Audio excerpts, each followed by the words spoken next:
मैं आज अनाउंस कर रहा हूं कि इंशाल्लाह अगले हफ्ते से मैं जलसे करूंगा, शुरू करूंगा इधर से, और 14 मई तक अटक कर जलसे करूंगा।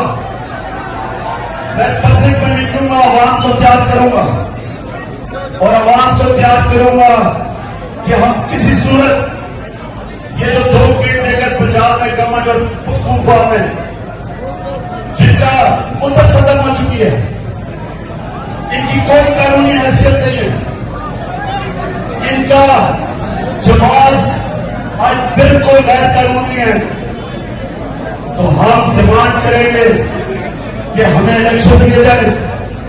पंजाब का इलेक्शन अनाउंस हो चुका है, उसकी कैंपेन शुरू कर रहा हूं। पख्तूनख्वा के लिए हम हाईकोर्ट में, हम सुप्रीम कोर्ट में जाएंगे। वहां के लोगों के लिए भी इलेक्शन चाहते हो, क्योंकि 70% पाकिस्तान में अवाम की कोई नुमाइंदगी नहीं